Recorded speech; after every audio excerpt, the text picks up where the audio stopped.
Everyone, आप सभी का स्वागत है एक और फिर से आपके चैनल कॉम्पिटिटिव टारगेट क्लासेस पे। तो जैसा कि यहाँ पे आप लोग का क्लास स्टार्ट हो चुका है, तो आज ये भी हिस्ट्री का क्लास होगा जो कि मेडिएवल हिस्ट्री का पार्ट चल रहा है। तो मेडिएवल हिस्ट्री में जैसा कि आप लोग को पता होगा कि दिल्ली सल्तनत का चैप्टर चल रहा था। तो आज है खिलजी वंश की शुरुआत। जैसा कि मैंने गुलाम वंश सारा क्लियर करवा दिया है। दिल्ली सल्तनत में 5 वंश आपको जानने को मिलेगा: गुलाम वंश, खिलजी वंश, तुगलक वंश और जो भी वंश है सब बताए हुए। मतलब कि ऐसा नहीं कि जो भी वंश है, सैयद वंश और लोधी वंश, तो सबके बारे में मैंने डिटेल में बता रखा है। इसके साथ साथ आप लोगों ने नहीं देखा हो तो पहले जाकर प्लेलिस्ट में पिछला वीडियो जाकर देखो। तो इसका वीडियो यदि पिछला वीडियो देख लेते हो तो ये आपको जल्दी से समझ में आएगा।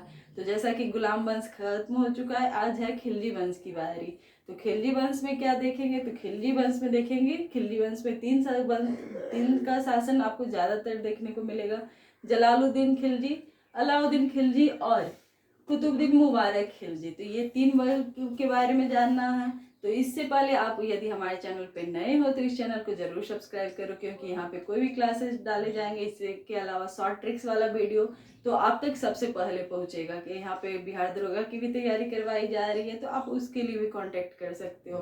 तो आप हमारे वीडियो के लास्ट तक बने रहना। आज के चैप्टर है खिलजी वंश। तो खिलजी वंश में सबसे पहले आप लोग को जलालुद्दीन खिलजी के बारे में जानना जरूरी है, क्योंकि वहां से जलालुद्दीन खिलजी के बारे में छोटा सा टॉपिक है, लेकिन वहां से क्वेश्चन आपको एग्जाम में आते हैं। वो मेन टॉपिक क्या है, जैसा कि गुलाम वंश के बाद खिलजी वंश की स्थापना होती है। तो गुलाम वंश का समाप्त किसने किया था, तो जलालुद्दीन खिलजी। ये एक फेमस क्वेश्चन है। इसके साथ साथ आपको से पूछा जाएगा सबसे बुजुर्ग सुल्तान कौन था। सबसे बुजुर्ग सुल्तान कौन था जो शासक किया था, तो जलालुद्दीन खिलजी। कितने साल में किया था, तो 70 वर्ष में। इसके साथ साथ वो अपना राज्याभिषेक कहाँ करवाया था, ये भी क्वेश्चन आते हैं। तो ये सारे क्वेश्चन एग्जाम में आप लोग भूलोगे नहीं, मतलब कि सही टिक करके आओगे कि जलालुद्दीन खिलजी ने राज्याभिषेक कहाँ करवाया था अपना, तो किलो खरी में। कहाँ करवाया था, किलो खरी में। तो अभी तक आप लोगों ने जाना गुलाम वंश का समाप्ति किसने किया, जलालुद्दीन खिलजी ने किया। उसका राज्याभिषेक कहाँ हुआ, तो किलो खरी में हुआ था। सबसे बुजुर्ग सुल्तान कौन था, तो कौन था, तो ये जलालुद्दीन खिलजी थे। इसके साथ साथ ही जलालुद्दीन खिलजी का दामाद एवं भतीजा जो कि अलाउद्दीन खिलजी था, तो इसकी हत्या कौन करता है, तो इसकी हत्या कौन करता है, तो इसके दामाद एवं भतीजा करता है। तो ये सारी चीज को मैं पॉइंट बाय पॉइंट आपको समझाऊंगी। तो चलो आज के वीडियो की ओर, जो कि ज़्यादा लंबा नहीं है, ज़्यादातर मुश्किल से 10 मिनट का वीडियो होगा, लेकिन ये टॉपिक आपका कवर हो जाएगा। तो आप जरूर ये वंश के बारे में जानो।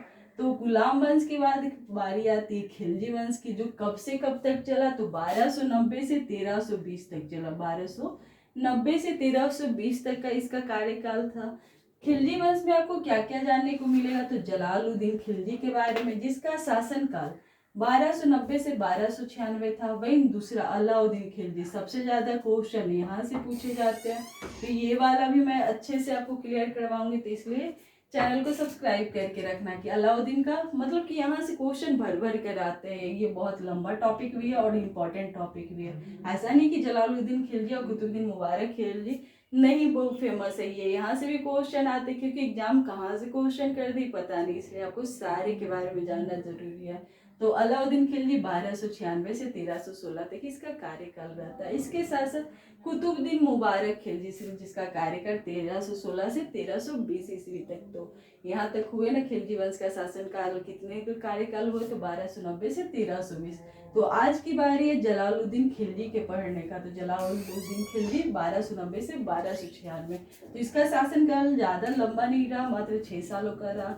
जिनका नाम पहले मलिक फिरोज था, लेकिन बाद में क्या हो गया था, जलालुद्दीन खिलजी। इसके साथ साथ खिलजी वंश की स्थापना किसने की थी, तो खिलजी वंश की स्थापना किसने की थी, तो जलालुद्दीन खिलजी ने किया था। तो ये क्वेश्चन आपको बहुत बार देखने को मिलेगा। तो ये सारे क्वेश्चन तो आप लोग कर लेते हो, लेकिन बात आती है कि इसे शाइस्ता खां भी कहा जाता है। जैसा कि क्वेश्चन में आता है खिलजी वंश में कौन से शासक को शाइस्ता खां कहा जाता है, तो शाइस्ता खां किसे कहा जाता है, तो जलालुद्दीन खिलजी को कहा जाता है। तो ये पॉइंट आप लोग यहाँ पे सारे पॉइंट जो कि इंपॉर्टेंट है हाईलाइट मैं कर दे रही हूँ। तो इसे आप लोग लिख भी लेना, 2-3 बार देख भी लेना, तो आप एग्जाम में सही करके आओगे। तो यह दिल्ली सल्तनत का सबसे बुजुर्ग सुल्तान था। जैसा कि मैंने बताया था कि दिल्ली सल्तनत का सबसे बुजुर्ग सुल्तान कौन था, तो जलालुद्दीन खिलजी थे। ये कितने वर्ष में शासन किया था, मतलब शासन का बागडोर संभाला था, तो पूरे 70 साल पे, मतलब कि ये सबसे बुजुर्ग सुल्तान है। तो ये आपका नोट करने वाला तीसरा पॉइंट है कि सबसे बुजुर्ग सुल्तान जलालुद्दीन खिलजी। इसके साथ साथ इसने गुलाम वंश का शासन समाप्त कर दिया था। गुलाम वंश का शासन किसने समाप्त किया था, तो गुलाम वंश का शासन समाप्त करने वाला कौन सा राजा था, तो खिलजी वंश के जलालुद्दीन खिलजी। वहीं गुलाम वंश का शासन समाप्त कर 13 जून 1290 ईस्वी को खिलजी वंश की स्थापना की। यहाँ पे डेट लिखा हुआ, लेकिन डेट उतना इम्पॉर्टेंट नहीं है जितना ईस्वी, क्योंकि बहुत सारे डेट याद करना मुश्किल है, लेकिन ईस्वी आपको याद करना होगा।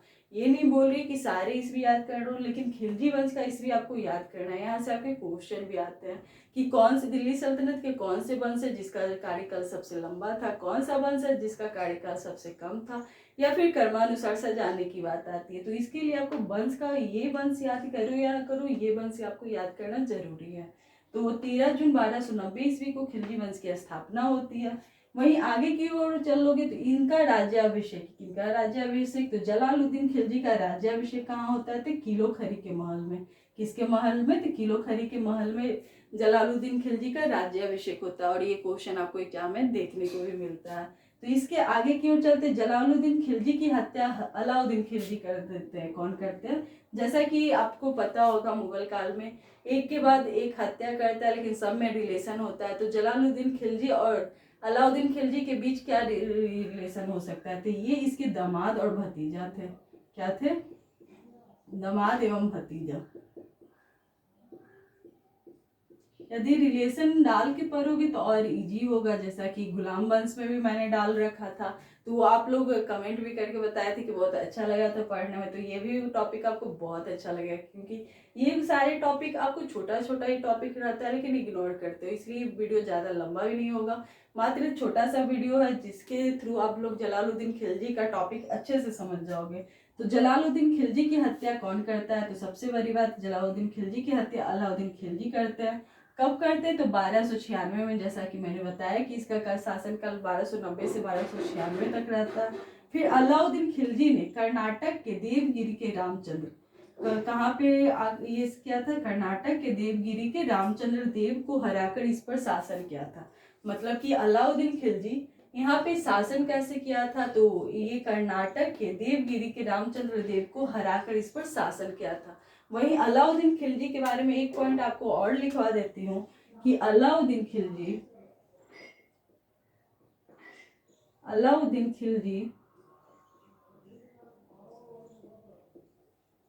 दक्षिण भारत पर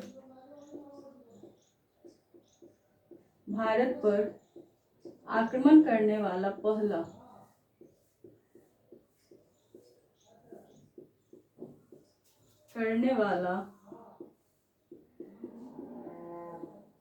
पहला शासक था।